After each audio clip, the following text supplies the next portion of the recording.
I'm back. According to the Reverend Sabine-Gould, in his The Book of Werewolves, the following story appears in Fornari's History of Sorcerers. History of Sorcerers. At the beginning of the 15th century, there lived in Baghdad an aged merchant who had an only son, Hussein. He resolved to marry him to the daughter of another merchant, a girl of considerable fortune, but poor in looks. Hussein, on being shown the portrait of the lady, pleaded instead to marry another girl, the daughter of a sage, and he gave his father no peace till he consented. The old man stood out as long as he could, but finding that his son was bent on acquiring the hand of the fair Nadilla, and was equally resolute not to accept the rich and ugly lady, he did what most fathers, under such circumstances, are constrained to do. He gave up.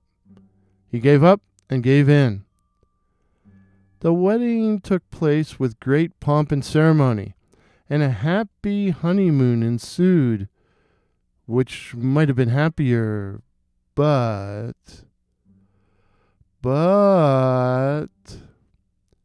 Hussein noticed that his bride left the nuptial bed as soon as she thought her husband was asleep. It did not return until a boar before dawn. A boar before dawn.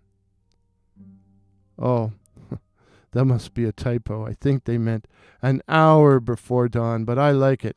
A boar before dawn.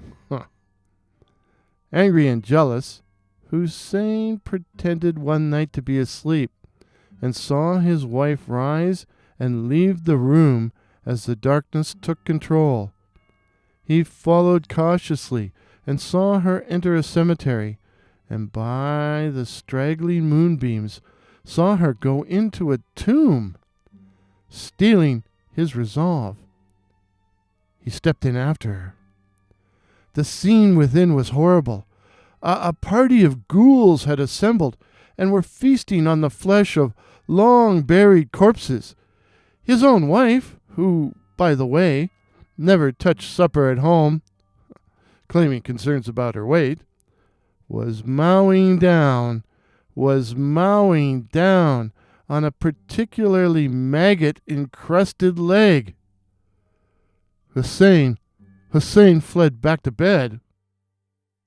At home, he said nothing till next evening, when supper was laid, and when Nadilla declined to eat, he exclaimed furiously, Yes, you keep your appetite for your feast with the ghouls." Nadilla was silent, turned pale and trembled, and without a word went to bed. Amazingly enough, I guess it was still the honeymoon, Hussein later joined her. But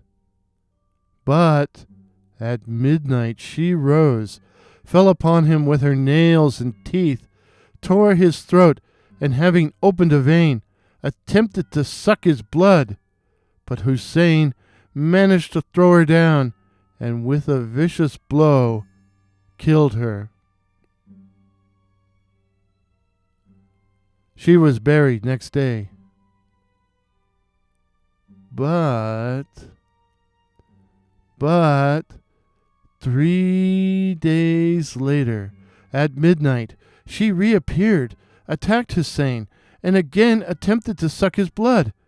Somehow he managed to escape from her, and on the morrow opened her tomb, burned her to ashes, and cast them into the Tigris.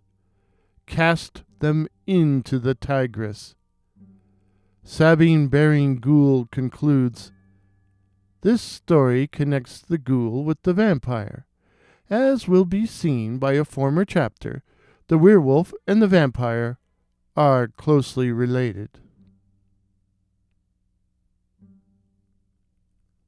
The moral of the story? As any librarian knows, never judge a book, or a babe, or a beau, by its cover or their looks. If this is your first visit to my channel, I hope you will consider subscribing. My name is Warren, and I write and tell original ghost stories and original horror stories featuring such cryptids as the Night Floaters, Werewolves, and the Black-Eyed Children. Please help me to reach my goal of 2,021 subs in 2021. And I'm back. I'm back after 3 weeks of wandering in the wilderness, and I hope over the next few months to present you with a variety of new and interesting content. So please subscribe and please stay tuned. Pictures used in today's video, courtesy of Pix Here, that's PX Here, while the music was the classic Ghost Processional by that patron of the internet, Kevin MacLeod.